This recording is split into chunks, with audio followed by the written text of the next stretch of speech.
जय गुरुदेव। जय गुरुदेव नाम किसका, जय गुरुदेव नाम किसका, प्रभु का पावन नाम, प्रभु का पावन नाम। जय गुरुदेव।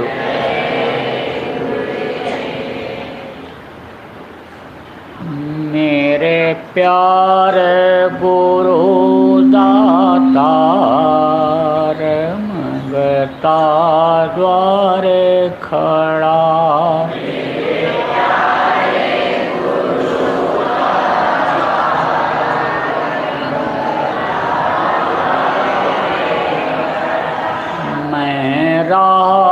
पुकार पुकार मेहर कर देखो जरा,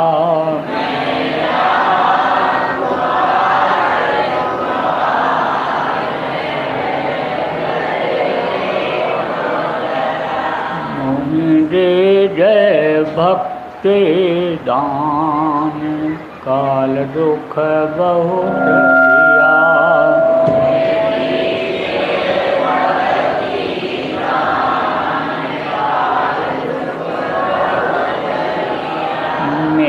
तड़प उठे अमां तरस को तरस रहा,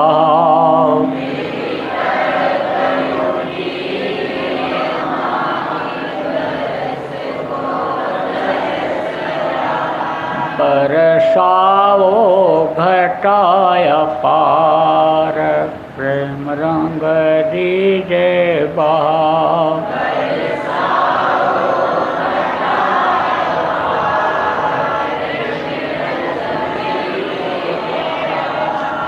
सुरति भी गए अमीरस धार तन मन होए हरा,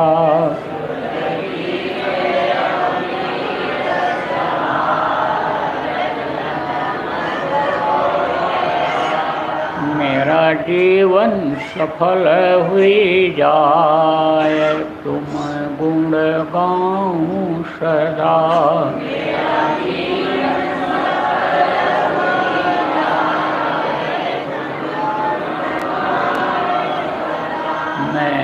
नीचय धम नकार तुम्हारे द्वारे पड़ा,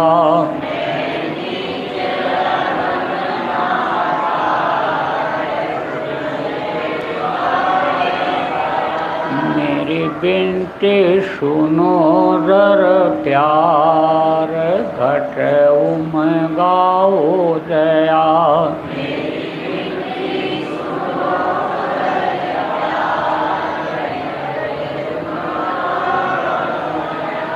स्वामी जी पिता हमार जल्दी पार किया,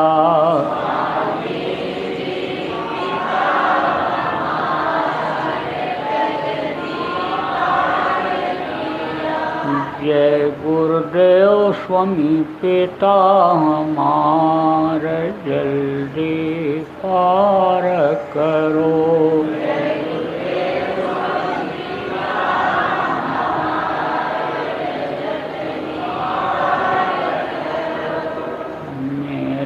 प्यारे गुरु दातार मंगता द्वारे खड़ा,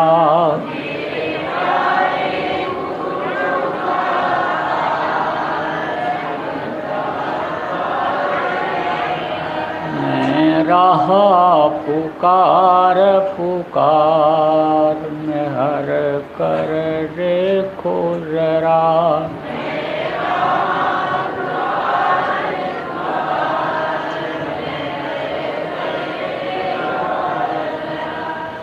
हर कर देखो जरा,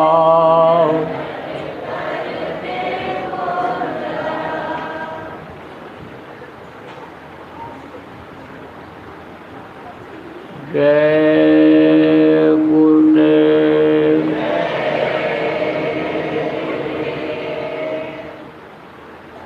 सर्वसमर्थ सर्वत्र स्मरणीय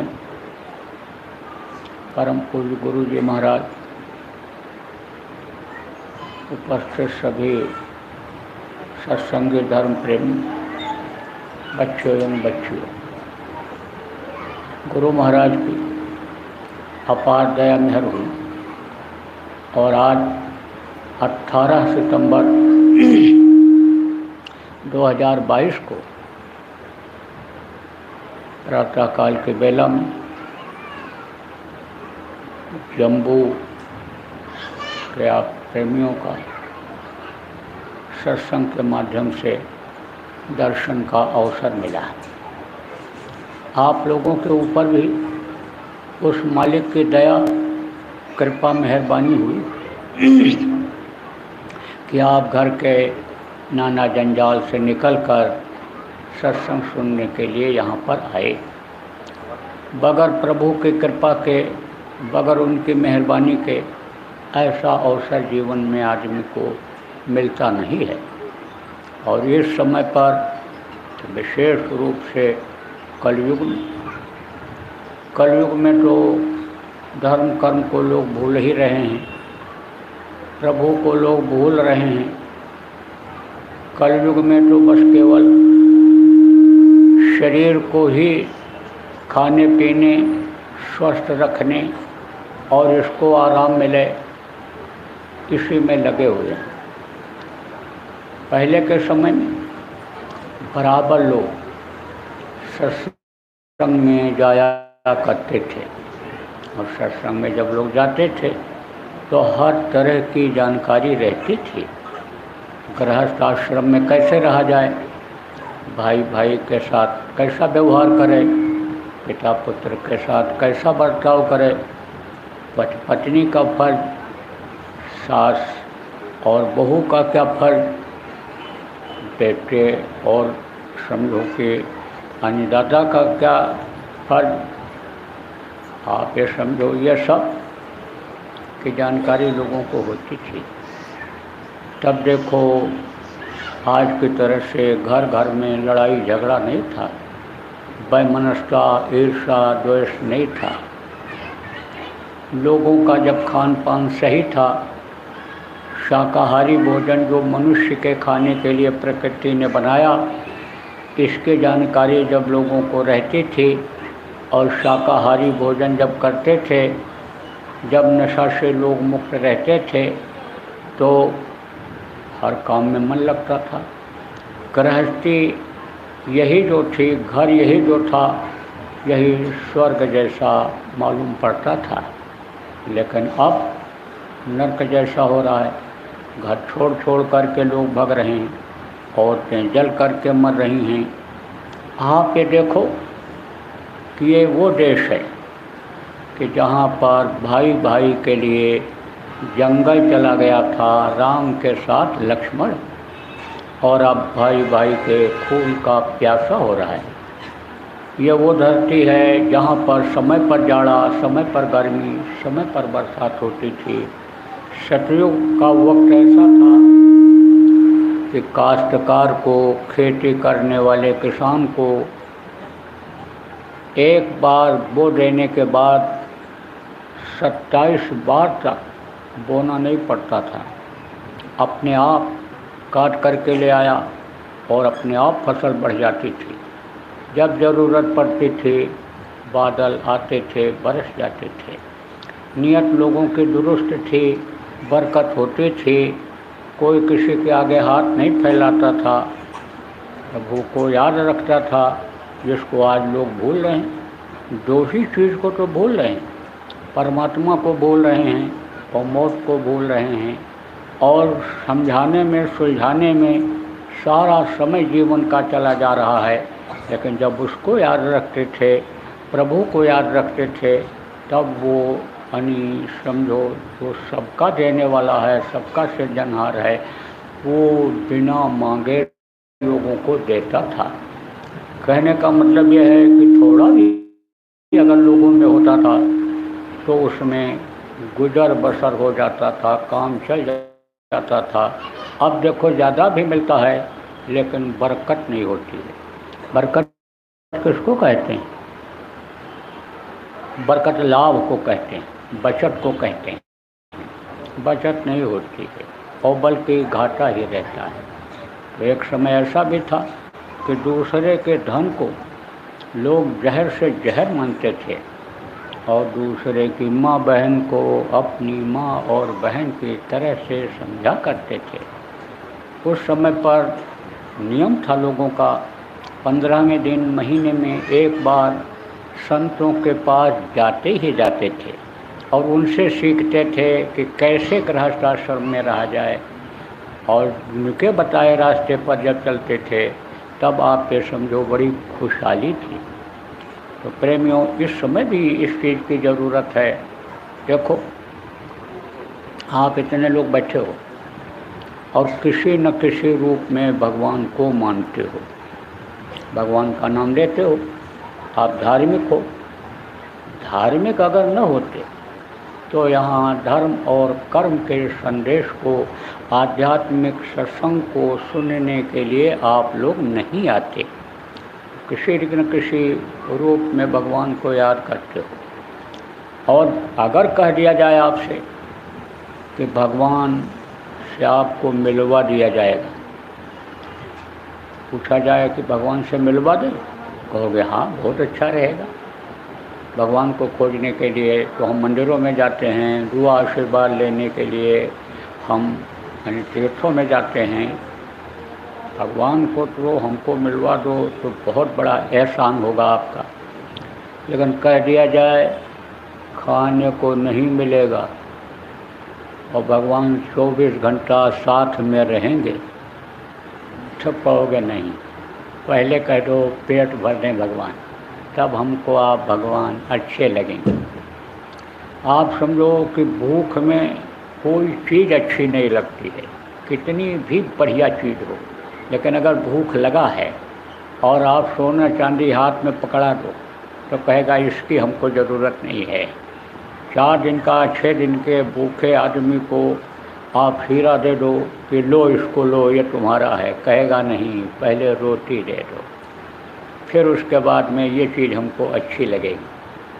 कह दिया जाए कि पड़े रहोगे, उठ बैठ नहीं सकते हो, चारपाई पर बीमार रहोगे, लेकिन भगवान आपका पंखा झलते रहेंगे, सेवा करते रहेंगे, तो कहोगे नहीं, भगवान से हम सेवा नहीं कराना चाहते हैं, भगवान से ही कह दो हमको पहले ठीक कर दें और फिर अन्य समझो कि हम उन्हीं की सेवा करेंगे। कह दिया जाए कि निंदा कर दिया जाएगा, अपमान कर दिया जाएगा। ये बताओ, आवाज़ सुनाई पड़ रही है आप लोगों को? सुनाई पड़ रही सबको? आप लोगों को आवाज़ मिल रही है? जो मैं बोल रहा हूँ सुन रहे हो? अच्छी बात। तो समझो प्रेमियों कि कह दिया जाए, अपमान कर दिया जाएगा, निंदा कर दी जाएगी, मुंह दिखाने के लायक नहीं रहो, लेकिन भगवान 24 घंटा साथ रहेंगे, तब कहोगे भाई ऐसा न करो, हम तो इज्जत के लिए ही सब कुछ करते हैं, इज्जत के लिए ही अच्छा कपड़ा पहनते हैं, अच्छे गाड़ी घोड़ा पर चलते हैं, घर मकान बनाते हैं, बच्चियों को पढ़ाते लिखाते हैं कि इससे हमारा सम्मान बढ़ेगा, इज्जत बढ़ेगी। और इज्जत ही नहीं रहेगी तो हम जी कर क्या करेंगे? बहुत से लोग देखो बेइज्जती हो जाती है तो एकदम से बिल्कुल दिखाई नहीं पड़ते, एकांतवास ले लेते हैं, चिंता में आ जाते हैं, फिक्र में आ जाते हैं। उसी फिक्र में लोगों का शरीर भी छूट जाता है। फिक्र नहीं करनी चाहिए, उस मालिक पर भरोसा करना चाहिए, लेकिन भरोसा जब उस पर से हट जाता है तब आपको समझने की ज़रूरत है। आदमी परेशान हो जाता है, तब आदमी से मांगने लगता है जो सबको देने वाला है, सबका सृजनहार है, जो पैदा होने के पहले माँ के स्तन में दूध भर देता वो है, परवरिशों करता है, लेकिन उसको भूल जाते हैं। आदमी भटकता रहता है और कुड़ करके ख़त्म हो जाता है। तो इस समय पर प्रेमियों ये तीनों चीज़ें ज़रूरी हैं। क्या ज़रूरी है? खाने का ज़रूरी है, कपड़ा ज़रूरी है, मकान भी ज़रूरी है रहने के लिए, लेकिन प्रेमियों ये फंसने के लिए नहीं है। देखो, ये जितनी भी चीज़ें प्रभु ने बनाई, भगवान जिनको कहते हो बनाया, किसके लिए बनाया? आदमी के लिए बनाया। ये देखो, पेड़ और पौधे, ये नदी और नाले, ये पर्वत और पहाड़, और आप ये समझो सूरज, चंद्रमा, जितनी भी चीज़ें, आग पानी बनाया, किस मनुष्य के लिए बनाया। सब कुछ आपके लिए बनाया। ये सिस्टम बनाया कि तुम खाओ, बच्चा पैदा करो, ये सिस्टम उन्होंने बनाया, आप ये समझो। लेकिन इसमें फंसने के लिए नहीं बनाया। अगर इसमें फंस जाओगे तो समझो कि मनुष्य शरीर के बारे में नहीं जान पाओगे कि मनुष्य शरीर किस काम के लिए मिला है, जिसके लिए देवता 24 घंटे प्रार्थना करते रहते हैं। नर समान नहीं कौनो देही, जीव चराचर जाचते ही। जितने भी चर और अचर के जीव हैं, सब इस मनुष्य शरीर को उस प्रभु से मांगते रहते हैं। तो जिन देवताओं को आप पेड़ में, पौधे में, पत्थर में खोजते हो, किसी ने मूर्ति बना दिया और मान्यता दे दिया कि यह भगवान है, उन्हीं को भगवान मान लेते हो, उनको देख देख करके संतोष करते हो, वो यानी समझो कि भगवान यानी अगर आपको मिल जाए, भगवान का दर्शन दीदार हो जाए, तो समझो कि यानी इसमें फंसे हुए हो, इससे अलग हो करके और अपना काम बना लोगे। जिस काम के लिए मनुष्य शरीर मिला, मनुष्य शरीर किस काम के लिए मिला है? देवता क्यों इसके लिए तरसते रहते हैं? इसलिए तरसते रहते हैं कि उनका जो शरीर होता है वो 17 तत्वों का लिंग शरीर होता है, और लिंग शरीर के अंदर से ऐसा रास्ता नहीं है कि जिससे उसके ऊपर जो यानी समझो सूक्ष्म शरीर है, कारण शरीर है, उन शरीर में वो जा सकें। और समझ लो कि ये जीवात्मा 4 शरीर के अंदर में बंद है। ये स्थूल शरीर, लिंग शरीर, सूक्ष्म शरीर और कारण शरीर। जो पहली बार आप आए हो, आपको बता दें जीवात्मा क्या है। यह परमात्मा की है अंश। अंश किसको कहते हैं? सबसे छोटे टुकड़े को अंश कहते हैं। तो ये इस मनुष्य शरीर में वो हो गई बंद, और इससे वो निकल नहीं पा रही है। आप ये समझो कि इससे जब निकलेगी, ऊपर की तरफ जब जाएगी, तब इसकी होगी मुक्ति। जीवात्मा की तभी मुक्ति होगी। यह परमात्मा की अंश की जीवात्मा है। तो ये यानी समझो मोटे खोल में बंद है। देवी देवताओं का जो शरीर होता है पतले खोल होता है, उसके अंदर भी पतला खोल है, फिर उसके अंदर भी बहुत पतला खोल है। जैसे एक देख लो बनियाइन होती है, फिर एक शर्ट होता है, फिर स्वेटर होता है, फिर कोट होती है, ऐसे ही समझ लो आप। तो पहले कोट उतारा जाता है, फिर स्वेटर उतारा जाता है, फिर शर्ट उतारा जाता है, और फिर आप फिर समझो बनियाइन उतारी जाती है। तब तो आदमी का यानी रूप दिखाई पड़ता है। मान लो किसी के यहाँ दाग है, काला दाग है, सफ़ेद दाग है, या कोई यानी उभरा हुआ अंग है, तो समझो कि उसको कोई कैसे देख पाएगा। इसलिए मिलिट्री में तो देखो, सीना नापने के लिए, बदन को देखने के लिए कपड़ा उतरवा करके तब नाप तोल करते हैं। तो आपको समझने की ज़रूरत है कि खोल जब ये उतरता है जीवात्मा के ऊपर से, तब यह जीवात्मा मुक्त होती है, फ्री होती है। तब ये उस प्रभु की तरफ जाना चाहती है जहाँ से ये नीचे भेज दी गई। अब कैसे भेजी गई, क्यों वह पहुँची है, क्यों फंसी है, ये तो आज आपको बताने का समय नहीं है। यूट्यूब पर ये लोग सत्संग डाल देते हैं, आप जानकारी कर लोगे, देखोगे, सुनोगे, तो बहुत सारी बातें सत्संगों में बताई गई हैं। लेकिन मोटी बात आप ये समझो कि ये 4 शरीर के अंदर जीवात्मा बंद है, और आप अगर चाहो तो समझो कि इस जीवात्मा को मुक्त करा सकते हो। आपके अंदर वो रास्ता है कि जिससे आप नरकों से बच सकते हो। नरकों में बड़ी मार पड़ती है, काटे जाते, सड़ाए जाते, गलाए जाते हैं, तपाए जाते हैं, लाखों साल तक उसमें सज़ा भोगनी पड़ती है। वहाँ से छुटकारा मिलता है, तब कीड़ा मकोड़ा, सांप गोजर, बिच्छू के शरीर में कर्मों के अनुसार डाल दिया जाता है, वहाँ से छुटकारा मिलता है। तो आप ये समझो 9 महीने माँ के पेट में लटकना पड़ता है, बड़ी तकलीफ़ होती है। माँ के पेट की गर्मी बराबर तपाती रहती है, तभी तो बच्चा कहता है अब प्रभु कृपा करो यही भांति, सब तजी भजन करहूँ दिन राति। या प्रभु अब मुझको जल्दी से तैयार करो, बाहर निकालो, समर्थ गुरु की तलाश करूँगा, रास्ता लेकर के दिन रात भजन करूँगा। प्रभु आप मेरे ऊपर दया करो, मेहरबानी करो। तो कहने का मतलब ये है कि माँ के पेट में 9 महीना रहना पड़ेगा, और जब पैदा हो गए तब फिर दर्द होगा बदन में। आप समझो जन्मत मरद दूसरा दुख हुई। देखो बच्चा रोता हुआ ही पैदा होता है, और समझो कि समझ नहीं पाता मनुष्य शरीर किस लिए मिला है, तो रोते रोते ही ज़िंदगी ख़त्म हो जाती है, और आखिर में कोई चीज़ दुनिया की साथ नहीं आती है। या धन दौलत रुपया पैसा या हाथ हवेली सब यहीं छूट जाता है, अगर मनुष्य शरीर पाने का मतलब मनुष्य नहीं समझ पाता है। तो कहने का मतलब ये है प्रेमियों कि यह देव दुर्लभ शरीर है। इस देव दुर्लभ शरीर को पा करके और नरकों से बचा जा सकता है। कीड़ा मकोड़ा, सांप गोजर, बिच्छू के शरीर से जाने से उसमें बचा जा सकता है। 50-50 साल तक, 100-100 साल तक ऐसे पेड़ बना करके खड़ा कर दिए जाते हैं, उन योनियों में नहीं जाना पड़ेगा। 4 खान 84 लाख ये योनियाँ बनाई गई, जिनमें ये मनुष्य शरीर सबसे श्रेष्ठ है। नर समान नहीं कोनो देहि कहा गया, इसके बराबर कोई शरीर ही नहीं है। क्यों? क्योंकि इसमें साधना का रास्ता है, साधन धाम मोक्ष कर द्वारा, मोक्ष का दरवाज़ा है इसमें। मोक्ष किसको कहते हैं ये भी बता दें आप।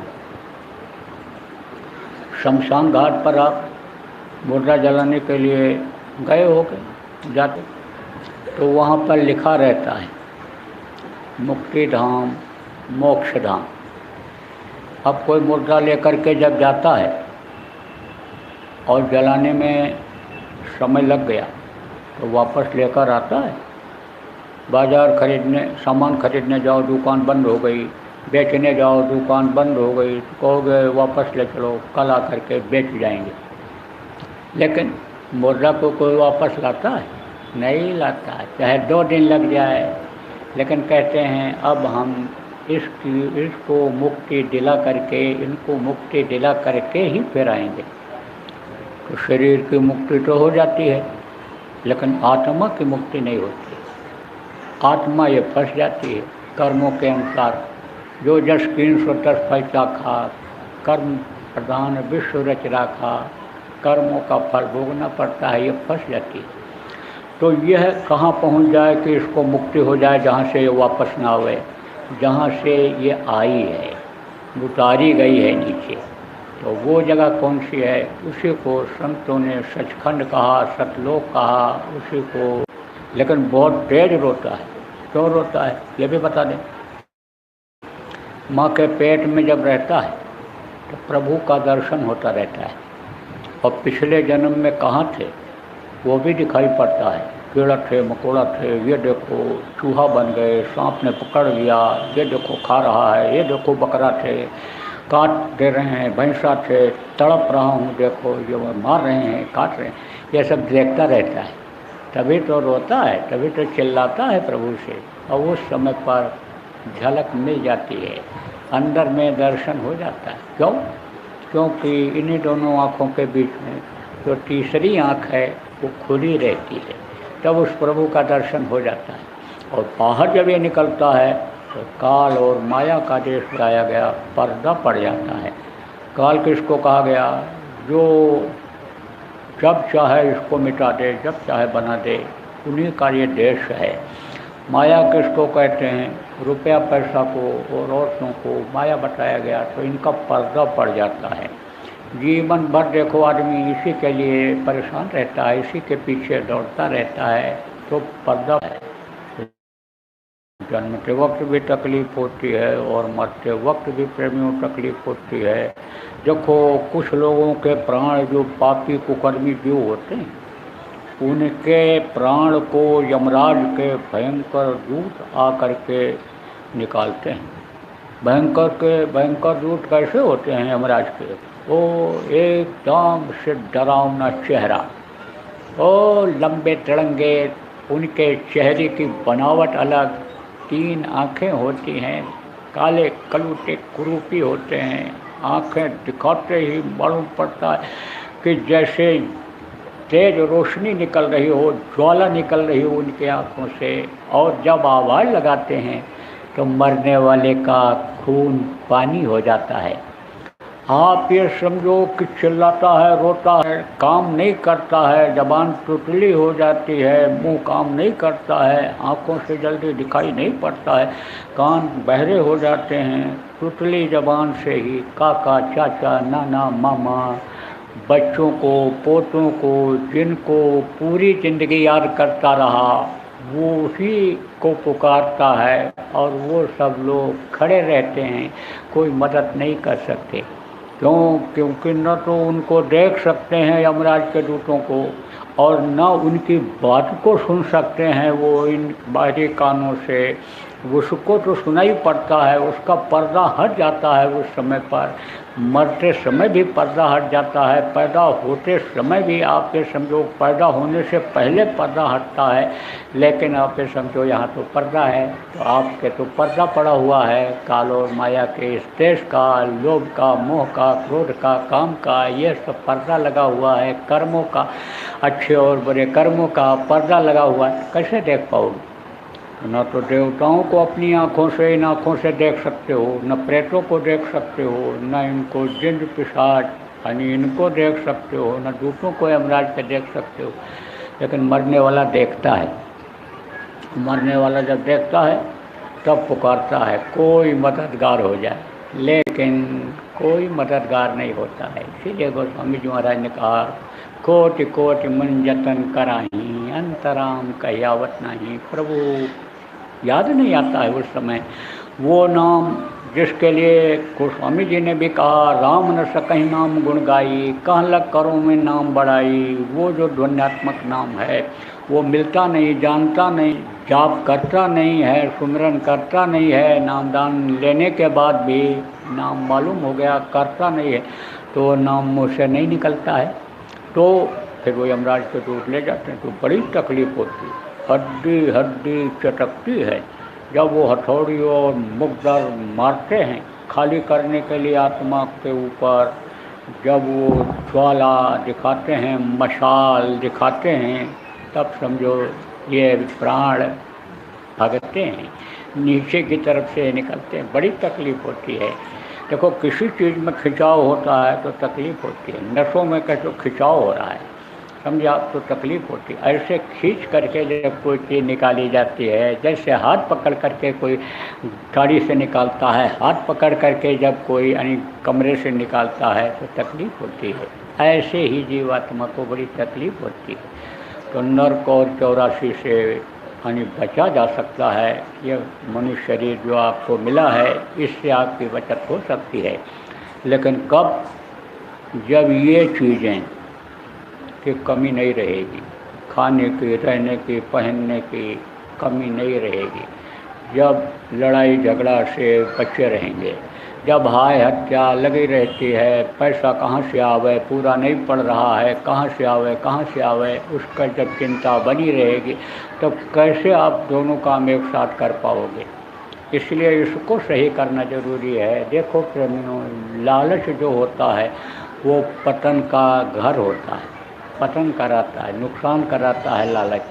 बहुत से लोग देखो ठग जाते हैं, तमाम लोग घूमते रहते हैं, ठगी कर लेते हैं, रुपया ले लेते हैं, लालच दे करके नौकरी लगवा देंगे, प्रमोशन करा देंगे तुम्हारा, आप समझो कि 1 का 2 गुना बिजनेस करा देंगे, उधार दे दो 4 गुना करके दे देंगे, ब्याज ज़्यादा ले लेना, तरह तरह से खींच ले जाते हैं।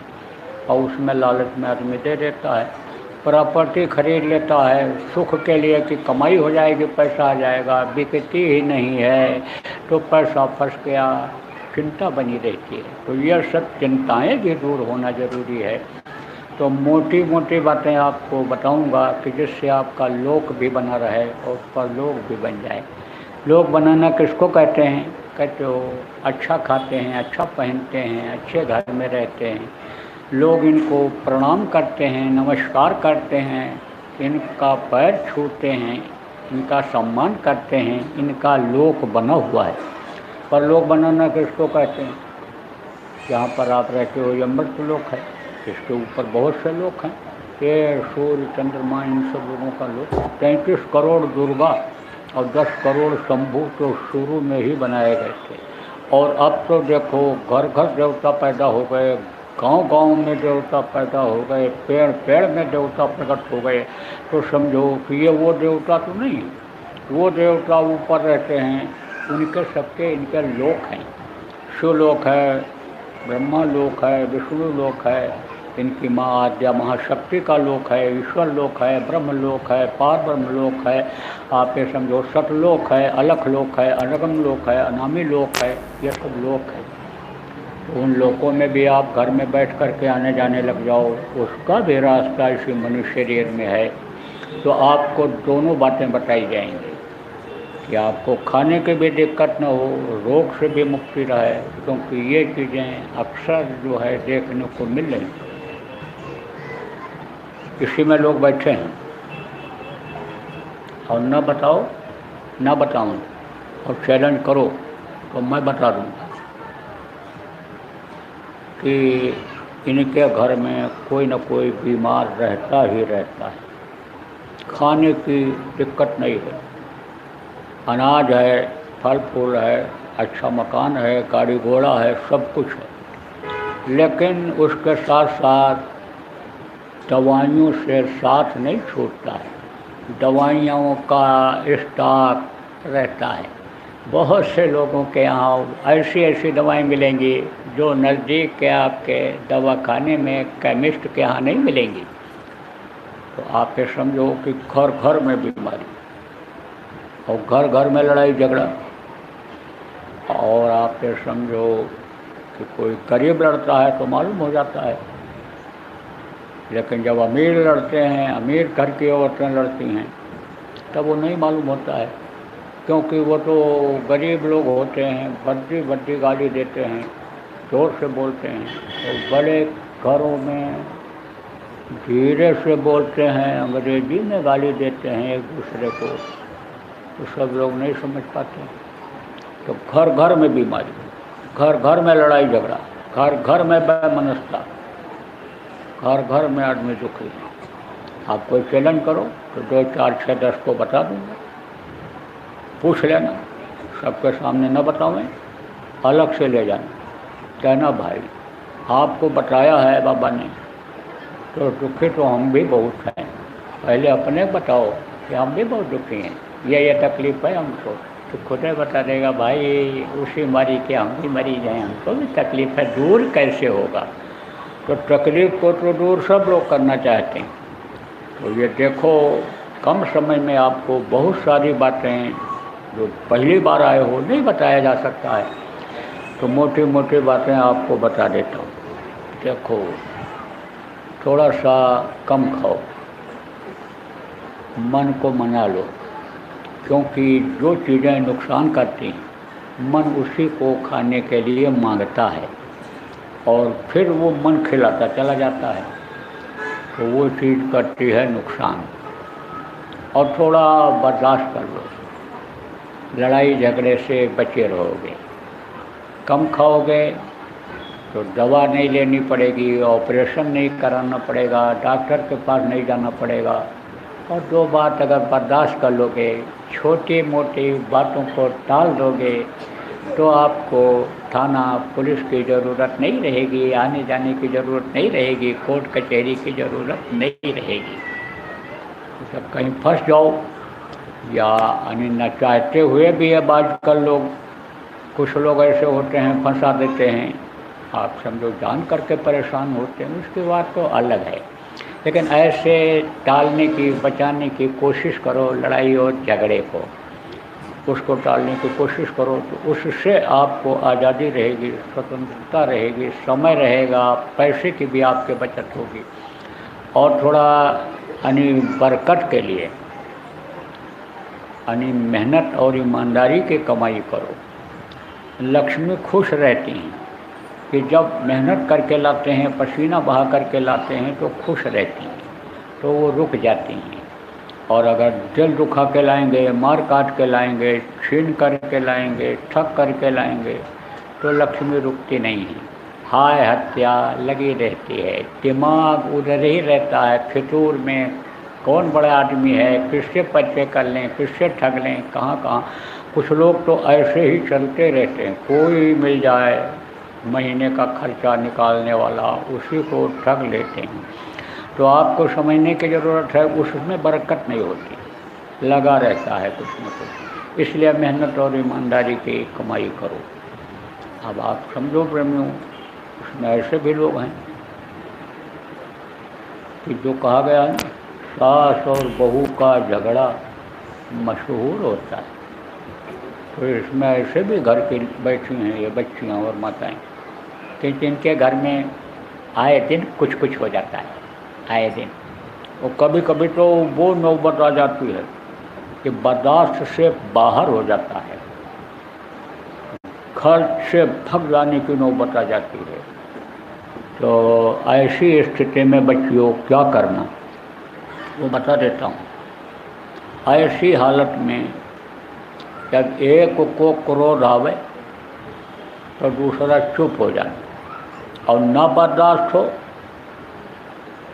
तो समझो कपड़ा डालो ऊपर से, आंख बंद करो, कान में उंगली लगाना और भजन पर बैठ जाना। तो जो लोग नामदान ले चुके हो उनको तो मालूम है भजन कैसे करना रहेगा, जिनको नहीं मालूम है आज बता दिया जाएगा। तो चाहे बाप को गुस्सा आए, ना बर्दाश्त हो बेटे को, तो बेटा बैठ जाए, बेटे को गुस्सा आ जाए तो बाप भजन पर बैठ जाए। तो ये जो क्रोध है ये क्या है, अग्नि है।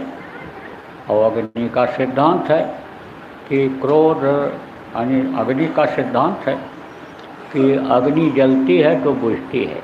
इस धरती का नियम यह है कि फला सो जड़ा और बड़ा सो बुझाना। जो पेड़ फलता है, झड़ता है, जो आग जलती है वो बुझती है, जो पैदा होता है वो मरता है। यही कारण है एक से राजा, महाराजा, सेठ, साहूकार, पंडित, मुल्ला, पुजारी, बलवान, पहलवान सब आए मनुष्य शरीर में और चले गए। जो भी मनुष्य शरीर में पैदा हुए, राम जैसे भगवान, कृष्ण जैसे भगवान, कबीर, गोस्वामी, पलटू, नानक, दादू, मीरा, रेखा, जगजीवन, आप ये समझो तमाम राधा स्वामी, तमाम जो भी आए, गुरु महाराज हमारे आए मनुष्य शरीर में, बहुत बड़ा काम किया गुरु महाराज। तो समझो इनको भी शरीर छोड़ना पड़ा। और प्रेमियों, हम लोग भी, हम और आप भी मृत्युलोक में हैं, हमको आपको भी शरीर छोड़ना पड़ेगा। तो मैं बता रहा था आपको कि आग क्या है, यानी क्रोध क्या है, आग है, तो बुझ जाती है। थोड़ी देर के बाद गुस्सा शांत हो जाता है, और गुस्सा शांत हो जाता है तो सब नॉर्मल स्थिति हो जाती है। कुछ लोग इसमें ऐसे भी बैठे हैं, चैलेंज करो मैं बता दूँगा, कि गुस्सा करते हैं, नाराज होते हैं, फिर पछताते हैं। आदमी भी पछताता, औरतें भी पछताती, क्योंकि उस समय, लेकिन आग जब पैदा हो जाती है तो वो देखती है कि किसका घर जलेगा, किसकी झोपड़ी जलेगी, किसका महल जलेगा, या रुपया पैसा जलेगा, या कपड़ा जल करके ही छुटकारा मिल जाएगा। आग ये नहीं देखती है कहीं जहाँ लग गई वहीं नाश कर देगी। नोटों की गड्डियाँ रखी हों तो वहीं नाश, तो जब नाश हो जाएगा तब क्या करोगे आप? ये समझो क्रोध आ गया और गुस्से में मार दिया औरत को आदमी ने, और आदमी ने, औरत ने आदमी को मार दिया, बच्चे को मार दिया, तो ज़िंदगी तो वापस आएगी नहीं। इसलिए तुरंत इस फार्मूले को आप लोग करना लागू। तो देखो, ये तो मोटी मोटी बात आपको बताया लोक बनाने वाला, अब बताऊंगा आपको परलोक बनाने वाला। तो अभी तक जो बात आप समझे, जो नहीं समझे अब अगर समझ जाओगे और अब जो बताऊंगा उसको अगर करने लग जाओगे तो आप ये समझो आपका लोक और परलोक दोनों बन जाएगा। इसी मनुष्य शरीर में जैसे संतों ने कहा कि मनुष्य शरीर में ही भगवान का दर्शन होता है, कितना उदाहरण दे करके किसने किसने क्या समझाया। आज समय नहीं है, लेकिन आप लोग जो संत मत की पुस्तकों को पढ़ते हो, संतों के सत्संगों को सुने हो, आप समझो कोई चर्चा आपके यहाँ होती होगी तो आपको मालूम होगा कि भाई मिला अगर किसी को तो इसी मनुष्य शरीर में ही मिला। हमारे गुरु महाराज जिनकी तस्वीर लगी हुई है बराबर इस बात को कहते रहे कि मिलेगा तो इसी मनुष्य शरीर में मिलेगा। गृहस्थ आश्रम सबसे अच्छा आश्रम है, उसमें अगर थोड़ा भी गृहस्थ आदमी समय निकाल लेगा तो उसको जल्दी मिल जाएगा। गुरु महाराज बराबर कहा करते थे कि भगवान न तो मरने के बाद किसी को मिला है न मिलेगा, और भगवान मिल गया, देवी देवता मिल गए तो समझो किसी चीज़ की कमी रहेगी। ये पवन देवता खुश हो जाएं, ये धरती जो है पृथ्वी देवता खुश हो जाएं, ये मेघराज खुश हो जाएं, ये अग्नि देवता खुश हो जाएं, तो समझो ये ज़्यादा प्रकोप जताएंगे, ये ज़्यादा तकलीफ़ देंगे नहीं देंगे। उतनी ही हवा चलेगी जितनी ज़रूरत है, कोई भी आंधी नहीं आएगी, कोई भी बौंदर नहीं आएगा, कोई भी भूकंप नहीं आएगा, ये ज़मीन नहीं धंसेगी। देखो अब भी अभी भूस्खलन हुआ आपके पहाड़ों पर और बहुत से लोग मर गए, अभी कल ही परसों की बात है समझो आप। तो ये सब कुछ नहीं होगा, समय पर जाड़ा, समय पर गर्मी, समय पर ये सब खुश हो जाएंगे, देवता खुश हो जाएं, ये दुनिया की चीज़ें देने लग जाएं, प्रभु खुश हो जाए तो संतों से मिलवा दे, रास्ता बताने वाले से मिलवा दे, और वो रास्ता बता दें उस रास्ते पर चलने लग जाओ तो सबका सृजनहार मिल जाए, सबका समझो देख रेख करने वाला, रखवाली परवरिश करने वाला मिल जाए, उसको मिल जाए। तो दुनिया किसने बनाया? प्रभु ने बनाया। अब वो प्रभु, वो भगवान अगर आपको मिल जाए तो दुनिया की चीज़ों के लिए आपको तरसना पड़ेगा? कभी नहीं। फिर तो जो इच्छा तीन ही मन माही, हर प्रताप का दुर्लभ। जिस चीज़ की आदमी इच्छा करता था उसकी वो इच्छा पूरी हो जाती थी। देखो जो पढ़ी लिखी बच्चियों बैठी हो, आपने इतिहास में पढ़ा होगा कि सती सावित्री ने पति के प्राण को वापस ले लिया था। सती अनसुया ने ब्रह्मा विष्णु महेश को छोटा छोटा बच्चा बना दिया था। तो वो कोई अलग थी? वो कोई अलग बनावट वाली थी? आप ही लोगों जैसी थी बच्चियाँ।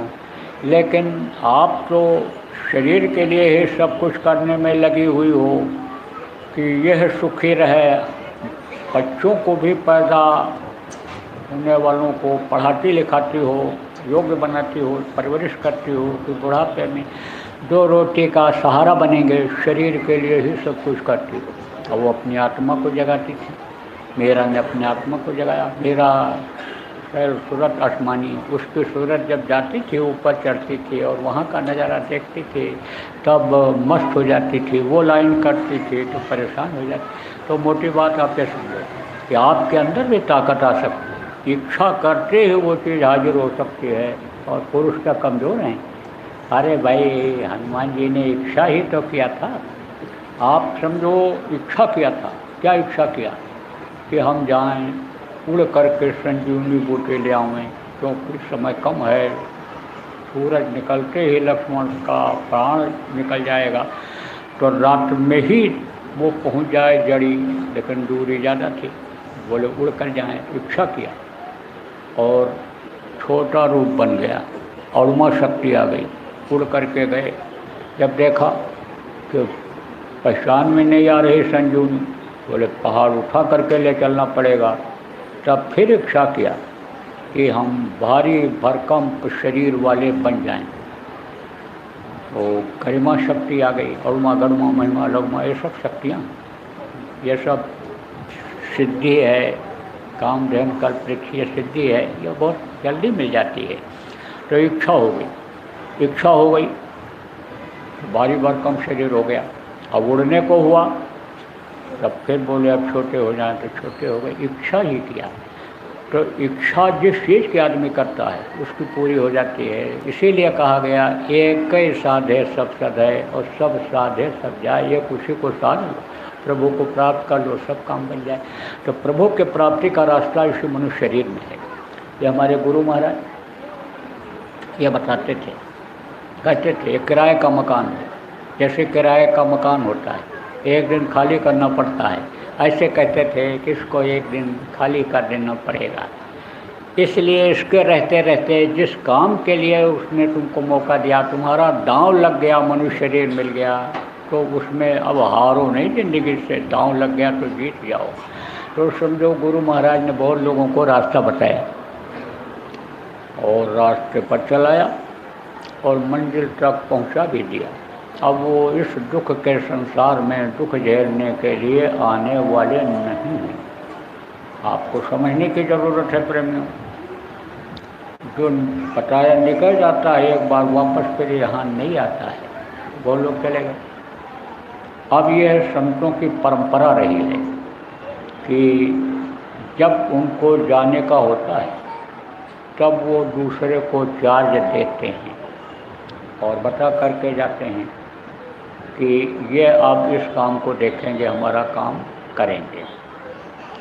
तो शिष्य तो बहुत रहते हैं उनके, लेकिन किसी एक का नाम खोल करके जाते हैं जितने भी गए। अब उस नाम को वही बताते हैं, और जब वो बताते हैं तो उससे फ़ायदा होता है, लाभ होता है लोग। शिष्य जो और भी होते हैं वो भी अगर नामदान देने लग जाते हैं तो इतिहास उठा करके देख लो, वो शाखा बढ़ती नहीं है, बस एक आध पुष्ट के बाद ख़त्म हो जाती है। लेकिन जिसके लिए एक दूसरे के लिए जो कहते चले जाते हैं वो शाखाएं बढ़ती चली जाती हैं। क्यों? क्योंकि उसमें यानी समझो कि ताकत आ जाती है।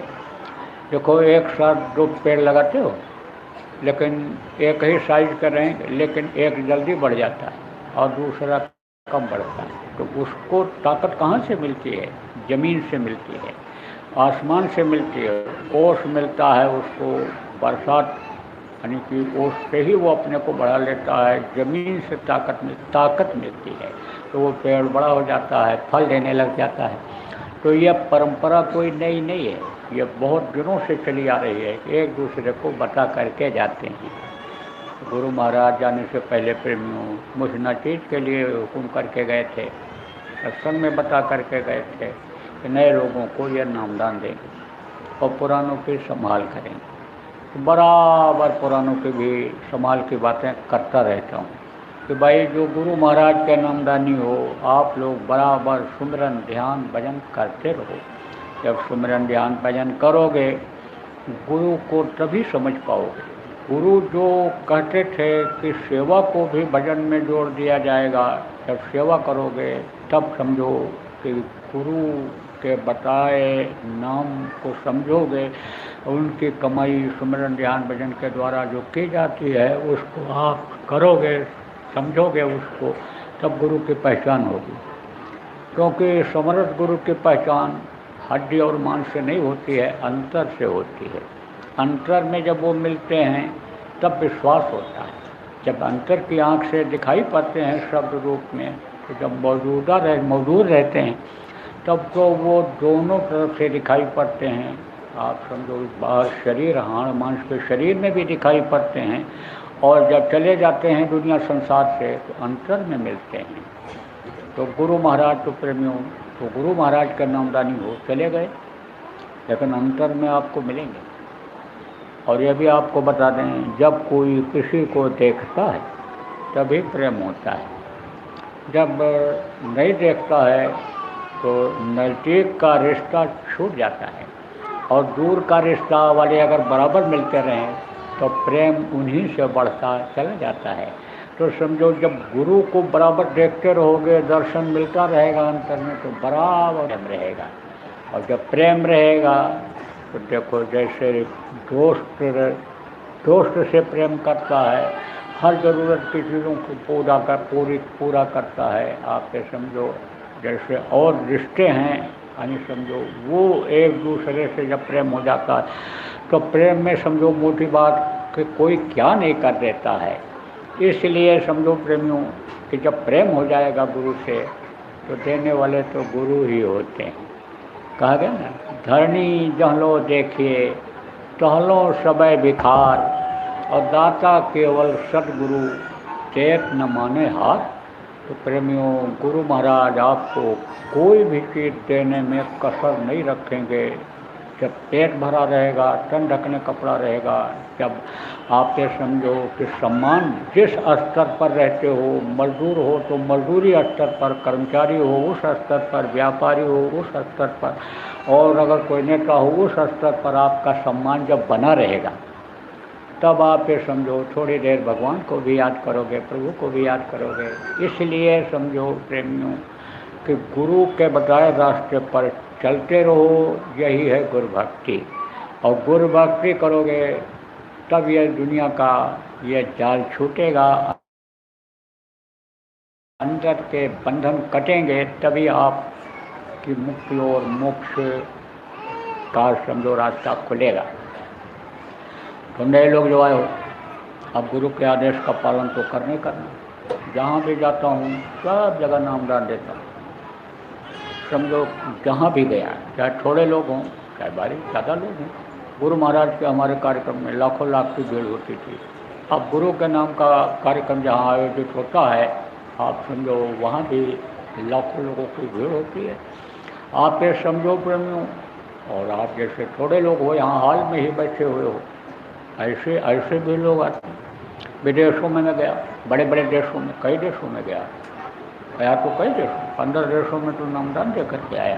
वहाँ इच्छुक थे लोग, माहौल था, कोई दिक्कत नहीं आई।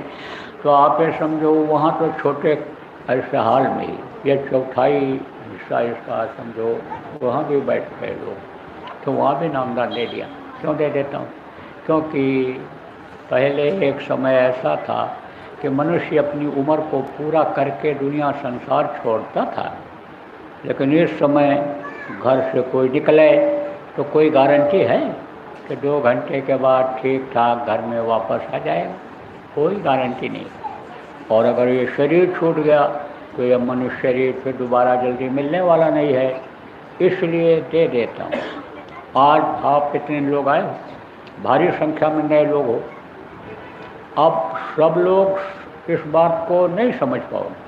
अब जो बताऊंगा यह निश्चित नहीं है कि सब लोग करने ही लग जाओ, लेकिन जो और मोटी मोटी बातें बताऊंगा उसमें जब आपको फ़ायदा होने लग जाएगा दुनिया की चीज़ों में, तब आपको विश्वास जमेगा।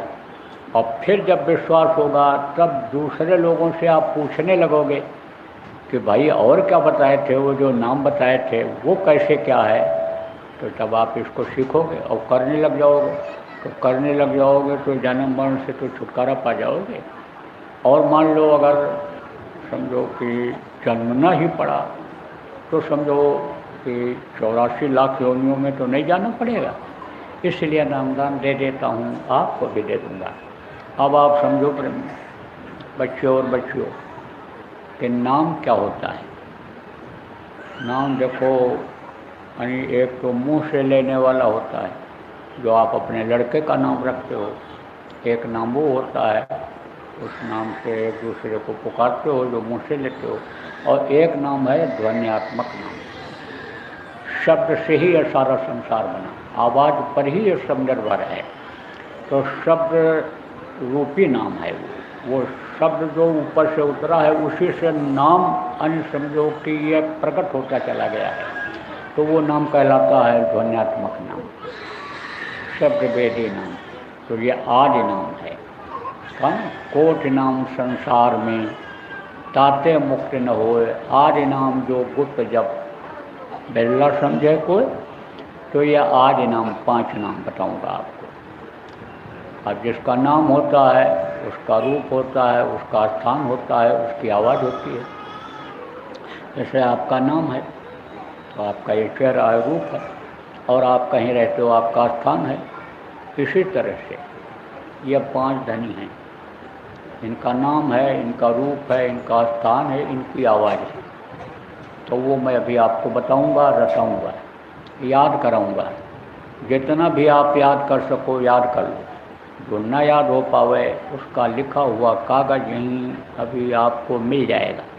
ना मिल पावे तो पुराने लोगों से पूछ करके लिख लेना, और जब याद हो जाए तो कागज़ को फाड़ करके कहीं सुनसान जगह पर फेंक देना। बताना मत किसी को।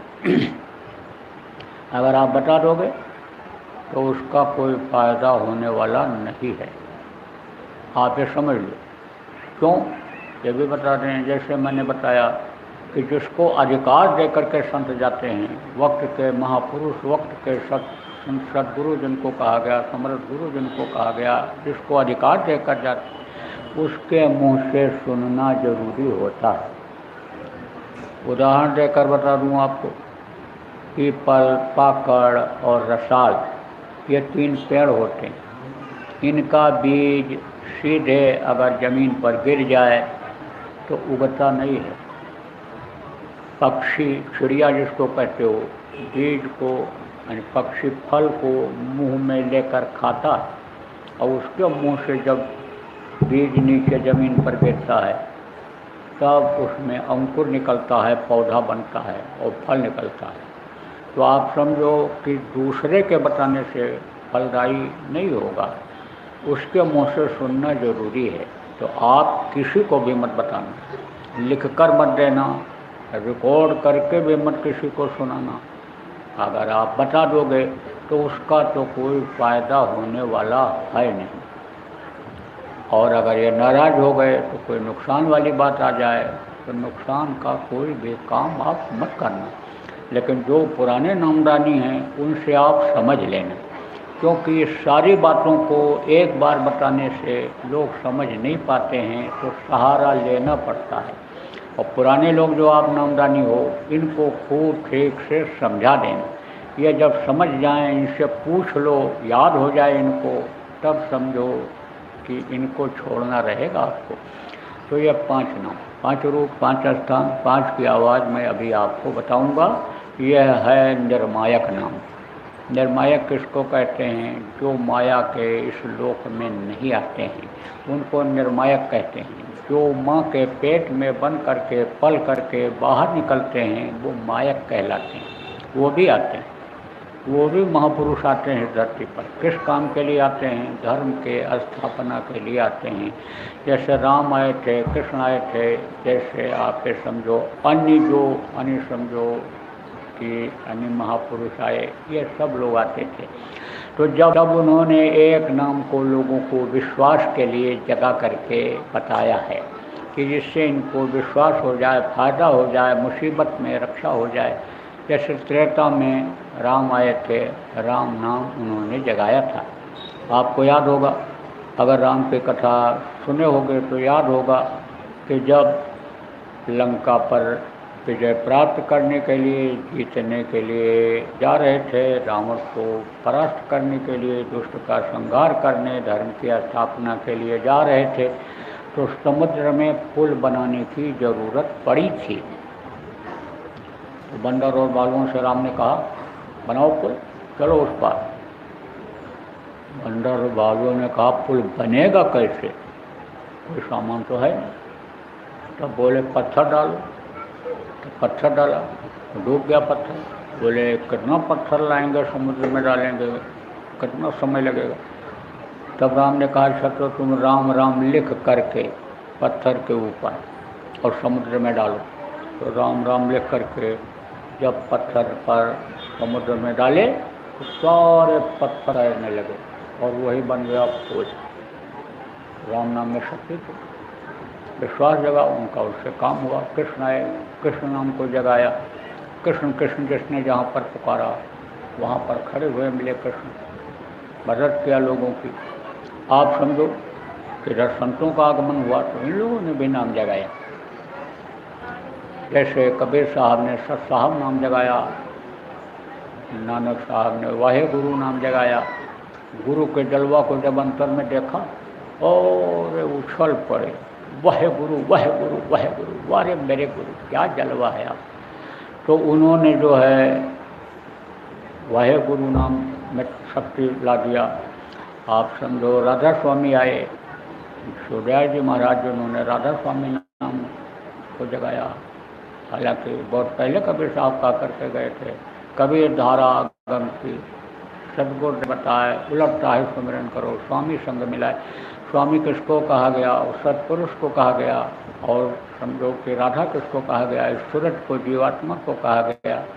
जीवात्मा भी यानी समझो जब तक इसमें जीव है, ऊपर निकलती शिव होती है। जब ये ऊपर शब्द को पकड़ लेती है तो सूरज हो जाती है, तो उन्होंने सूरज कहा।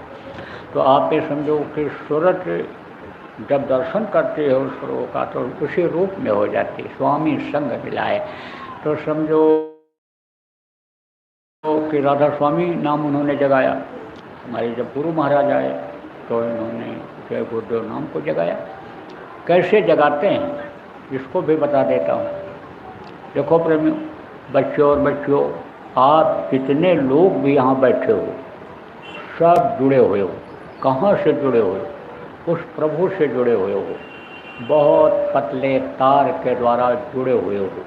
इन बाहरी आँखों से तार को आप देख नहीं सकते हो, जीवात्मा को नहीं देख सकते हो। जीवात्मा जिस रास्ते से माँ के पेट में 5 महीना 10 दिन का पिंड हो जाने के बाद डाली गई, उस रास्ते को नहीं देख सकते हो। उस रास्ते से ही निकलती है, उसको समझ नहीं सकते हो। तो उस तार को इन बाहरी आँखों से नहीं देख सकते हो। अंदर की आँख, तीसरी आँख, इन्हीं दोनों आँखों के बीच में है आत्म चक्षुषो नेत्र जिसको कहा गया, वो खुल जाता दिखाई पड़ जाता है। तो आप ये समझो पतले तार के द्वारा जुड़े हुए हो। ऐसे ही जब महापुरुष आते हैं तो पतले तार के द्वारा जीवात्मा को प्रभु से जोड़ देते हैं। तो उस नाम से जब पुकारते हैं तो सीधा वो देखता है। जैसे आप इतने लोग बैठे हो, आपका नाम अलग अलग है, तो जिस नाम से जिसको पुकारेंगे, बैठे हैं भी कोई कहे बहन जी बहन जी बहन जी, तो बहन जी तो बहुत हैं, बेटी बेटी बेटी, बच्ची बच्ची तो बहुत हैं, भैया भैया तो बहुत हैं। लेकिन नाम लेकर जब पुकारोगे तब समझो कि वो देखेगा आपकी तरफ। ऐसे ही आप ये समझो कि जो नाम उन्होंने कहा, किसने? कलयुग केवल नाम उधारा। आप ये समझो सुमिर सुमिर, कलयुग केवल नाम आधारा, सुमिर सुमिर नर उतर पारा। नाम लेत बहुत संत सुखाही, सुजन विचार, नाम लेते ही बहुत सागर सुख। लेकिन नाम वो है कौन? नाम बगैर जानकारी के कैसे बहुत सागर से पार हो सकते हैं?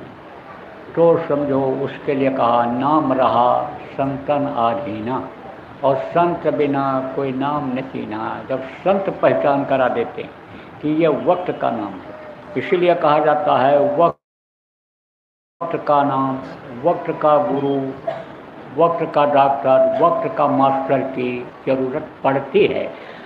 पिताजी को जो पढ़ाए थे, अब उन मास्टर से कोई पढ़ कर के आप में से बच्चों और को हम पिताजी के जैसा अफसर बन जाएंगे, कैसे बन पाओगे?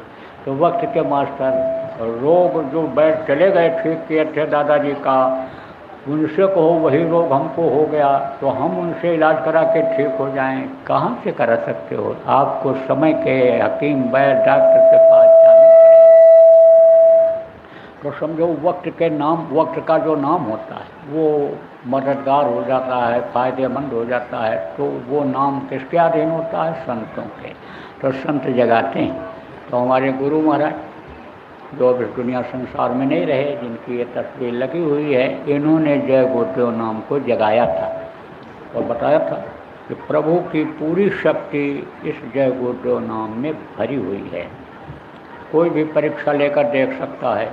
खूब परीक्षा लिया लोगों ने, इसी में मिल जाएंगे आपको जब खोजोगे तो, कि जय गुरुदेव नाम बोले तो मुसीबत में रक्षा हो गई, रोग में आराम मिल गया। जय गुरुदेव नाम की ध्वनि बोलने लग गए तो बीमारियों में राहत मिल गई, बिगड़े काम भी बनने लग गए, बरकत भी मिलने लग गई, मिल जाएंगे। अब आप जो नए लोग आए हो विश्वास करोगे तभी तो बात बनेगी। बच्चे को पढ़ाने के लिए स्कूल में जब भेजते हो तो विश्वास के साथ भेजते हो। पढ़ता है बच्चा, कोचिंग करने के लिए जब जाता है विश्वास के साथ जाता है कि इसमें हम कोचिंग करेंगे तो हम अफसर बन जाएंगे, ऊंची जगह पहुंच जाएंगे, ऊंचे ओहदे को प्राप्त कर लेंगे। तो आपको समझने की ज़रूरत है प्रेमियों कि यानी विश्वास फलदायकम, विश्वास फलदायी होता है। तो विश्वास जब आप करोगे तो आपको भी फायदा होगा।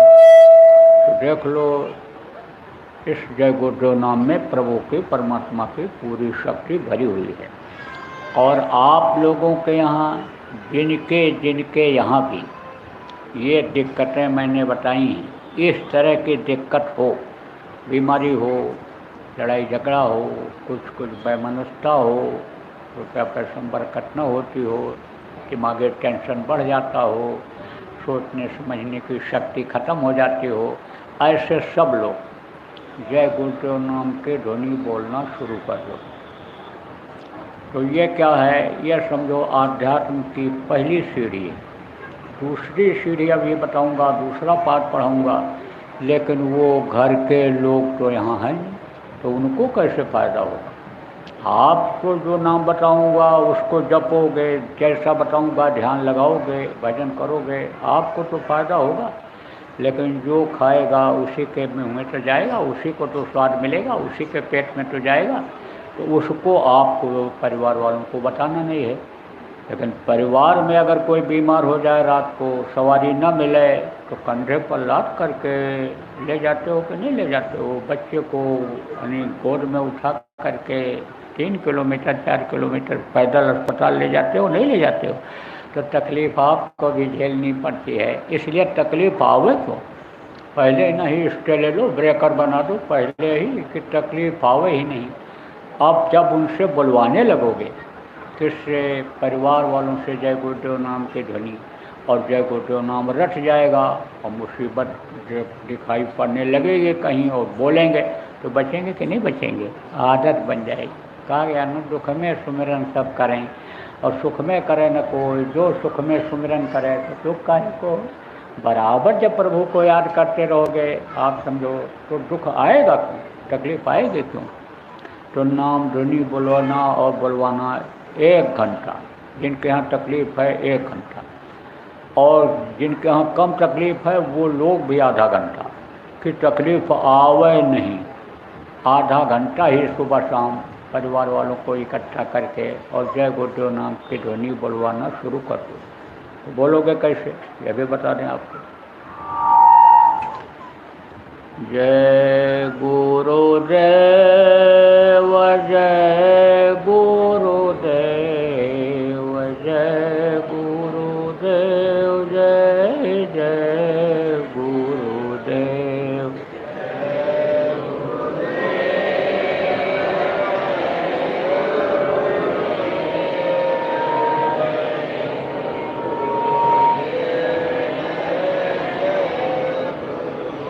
सब लोग बोलो, सीख लो यहीं पर। जय गुरुदेव, जय गुरुदेव, जय गुरुदेव, जय जय गुरुदेव।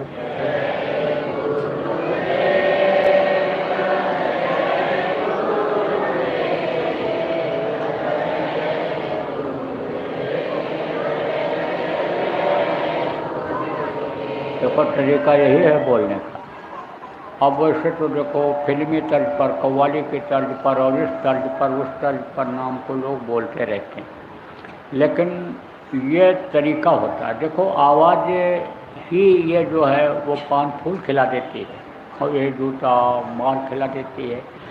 आप देखो, बच्चा रोता है तो माँ को दर्द आ जाता है। ऐसे ही आवाज़ ऐसी हो आपकी कि जिस नाम को पुकार रहे हो, जिस नाम से उसको पुकार रहे हो, वो आपकी तरफ देख ले, आपके ऊपर दया करता रहे। तो जय गुरुदेव नाम के ध्वनि इसी तरह से आपको बोलना है और बुलवाना है। इसके अलावा भी आपको संतुष्टि नहीं है, संतोष नहीं है, कोई आप अपनी बात कहना चाहते हो, तकलीफ़ है, तो अलग से आप हमको बता देना।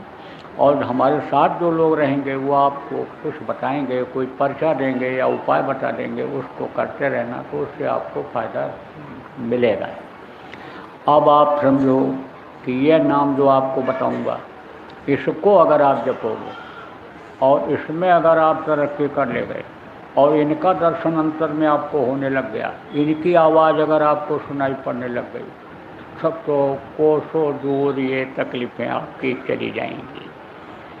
कोस किसको कहते हैं? किलोमीटर, मील, ये सब नाप होती थी पहले। अब किलोमीटर चल गया, मील, फलरान और ये कोस होता था। कहने का मतलब बहुत दूर तकलीफ जाएगी फिर आप।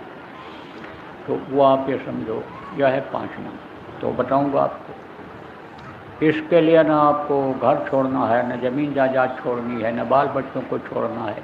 गृहस्थ आश्रम में रहो, है तो अच्छा खाना खाओ, है तो अच्छा कपड़ा पहनो, है तो अच्छे घर में रहो, अच्छे गाड़ी घोड़ा में चलो। मार करके, लूट करके, छीन करके सुख भोगने की अगर आप में से किसी की इच्छा भी है तो वो अब आपका तो खाता। आपको न सिर मुड़ाना, न कपड़ा बदलना है, न आपको दाढ़ी बाल बढ़ाना है। गृहस्थ आश्रम में ही थोड़ा समय बच्चे और निकाल करके अश्लीला भजन करना है, चेतन भजन करना है। ये शरीर चेतन है, इस चेतन से चेतन की पूजा करनी है। जड़ पूजा से अब मुख मोड़ना है। तो आप समझो कुछ नहीं छोड़ना। आप समझो जहाँ पर आप भोजन खाते हो वही भोजन खाओ, लेकिन शाकाहारी भोजन खाना। जहाँ पर आप लड़का लड़की का शादी ब्याह करते हो वहीं पर आप लड़का लड़की का शादी ब्याह करो। ये ज़रूर कहता हूँ कि बच्चे बहुत बिगड़ रहे हैं, क्योंकि एक बिगड़ने वालों का समाज तैयार हो रहा है। कुछ लोग ऐसे हैं कि जो बच्चों को बिगाड़ने में ही लगे हुए हैं, और बच्चे लोभ में, लालच में, मस्ती में यानी उनकी बातों को मान लेते हैं और बिगड़ जा रहे हैं। तो उनका ध्यान रखो, उनका ध्यान रखो। जाते हैं घर से, कहाँ जाते हैं? स्कूल जाते नहीं जाते, पढ़ते हैं नहीं पढ़ते हैं। शाम को लौट करके हमें पूछ लो क्या पढ़ाया, क्या पढ़े, होमवर्क क्या दिया। छोटे बच्चों को पूछ लिया करो, ध्यान रखो। बड़े हो जाएं तो उनका शादी ब्याह, पढ़ लिख लें, कमाई करने लगें तो कर लो। देख लो कि हमारी बच्ची का निर्वाह ये कर ले जाएगा, उसके लायक है, कमाई कर रहा है, संभाल ले जाएगा, इच्छाओं की पूर्ति कर ले जाएगा, उसके साथ कर लो। आप समझो बहू ला रहे हो, आप पुत्र वधू ला रहे हो, तो देख लो बच्चों, देख लो पिता माता का आदेश का पालन करो। जो वो कहें समझ में आवे उसको देख लो और फिर आप कर लो। समय से जब बच्चे बच्चियों का शादी ब्याह नहीं होता है तब समझो ये खुद खोजने लग जाते हैं। निर्णय गलत हो जाता है, बस उसी में दहेज के मुकदमे, उसी में तलाक के मुकदमे 2 महीना भी नहीं बीतता और चालू हो जाते हैं। इसलिए उससे बचने के लिए ये ज़रूर कहता हूँ कि भाई फरकेबाजी में न फंसो। भाई भतीजावाद, जातवाद, कौमवाद, एरियावाद, प्रांतवाद, आतंकवाद, माओवाद, नक्सलवाद, ये सब जितने वाद हैं यह सब नाश करते हैं, यह सब नुकसान पहुंचाते हैं। सारे वाद से हट करके मानववाद अपनाओ। किसी की निंदा मत करो, किसी जाति की निंदा नहीं, किसी धर्म की निंदा नहीं, किसी यानी समझो धार्मिक किताब की निंदा नहीं, किसी धार्मिक गुरु की यानी समझो मुल्ला पुजारी की निंदा नहीं, पादरी की निंदा नहीं। निंदा करके उसके कर्मों को मत ला दो। आप अपना एक अच्छा समाज बनाओ, साधक यानी समझो से संपर्क बनाओ। आप समझो प्रेमी, आप समझो बन जाओ गुरु के, तो समझो सब काम आपका बन जाएगा प्रेमी। तो आप समझो कहोगे भाई बाबा लोग तो आते हैं हमारे यहाँ, आते होंगे लोग, आप जाते भी होंगे। तो जब वो कुछ बताते हैं भगवान का नाम, जिसको दीक्षा नामदान कहते हो, तो बताते होंगे तो लोटा, धोती, लंगोटी, अनाज, बिस्तर कुछ न कुछ दक्षिणा में मंगवाते होंगे। खुद नहीं कहते होंगे, उनके नज़दीक के लोग कहते होंगे ये सामान लगेगा, तब बाबा जी कंठी बांधेंगे, कान फूंकेंगे। भाई कंठी तो यहाँ बांधी नहीं जा रही, न कान भूखा जा रहा है। और न किसी ने आपसे कहा होगा कि ये लोटा, धोती, लंगोटी, अनाज, बिस्तर, रुपया पैसा ले करके चलो वहाँ, किसी ने नहीं कहा होगा। लेकिन आप कहोगे सारी मर्यादा का पालन तो आप करते हो, तो ये दक्षिणा वाली मर्यादा जो बहुत दिनों से चली आ रही है दक्षिणा देने की, उसको क्यों ख़त्म कर रहे हो? तो मैं ख़त्म नहीं कर रहा हूँ, दक्षिणा आप दे दो, आज आपको मौका है देने का। लेकिन देना क्या है आपको, ये भी बता देता हूँ। आप के अंदर जितनी भी बुराइयां हैं कि उसको आप यहीं छोड़ जाओ, यही सबसे बड़ी आपकी होगी दक्षिणा। देखो ब्रह्म दया धर्म बहुत बड़ा धर्म बताया गया। जीव पर दया करने के लिए जितने भी लोग आए, महात्मा आए, सब कहे, और मांस को जितने भी संत आए सब लोगों ने वर्जित किया है।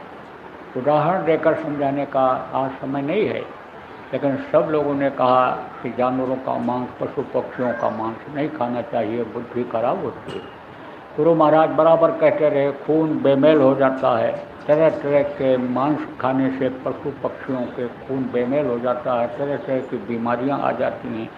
तो समझो आजकल देखो प्रेमियों, अगर नज़र दौड़ा के देखो बीमारियां क्यों बढ़ रही हैं, मांसाहार की वजह से।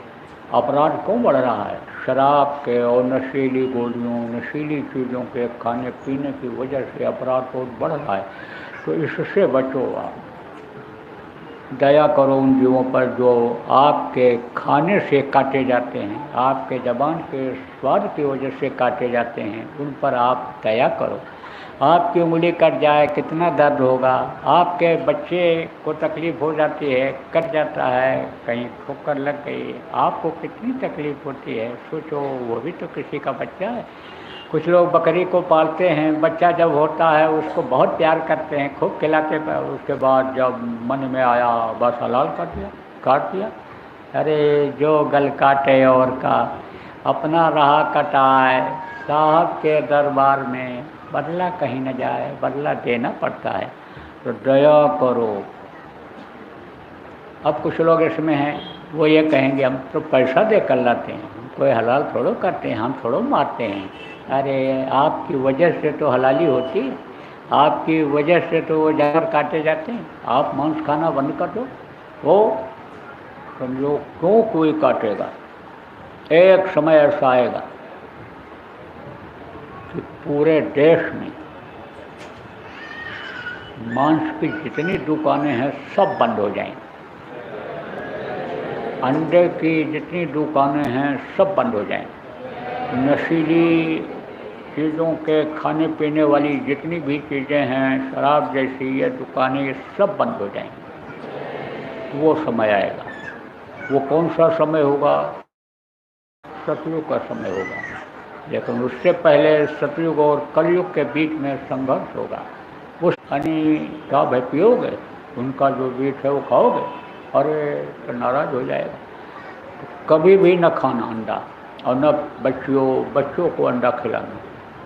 एक तो वो जो जन्मने जा रहा है, चूजा जो बनने जा रहा है, जो मुर्गा बनने जा रहा है, मुर्गी बनने जा रही है, उसकी जान चली जाती है तो वो पाप लगता है, और खून बेमेल होता है, सिस्टम बिगड़ता है शरीर का।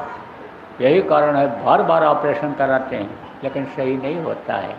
तो बचाना है इससे। अंडा मत खाना, मछली मत खाना, और शराब जैसा बुद्धनाशक नशे का सेवन मत करना। तेज नशा जिस भी चीज़ में हो उसको मत खाना पीना। बाकी छूट है आपको, हजम कर सको 100 गिलास दूध रोज़ पी लो, हजम कर सको 2 किलो घी रोज़ खा लो, हमारी तरफ से पूरी छूट है। आपको नामदान देता हूँ, बैठो मारो पास। जितने स्त्री पुरुष हो सब नामदान ले लो। पुराने लोग दोहरा लो और नए लोग नामदान ले लो।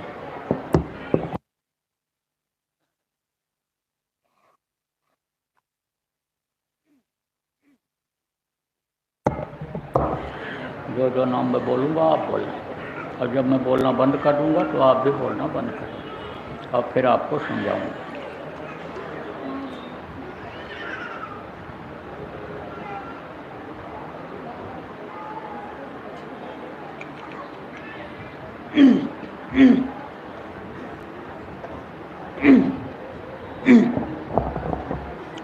बैठ जाओ।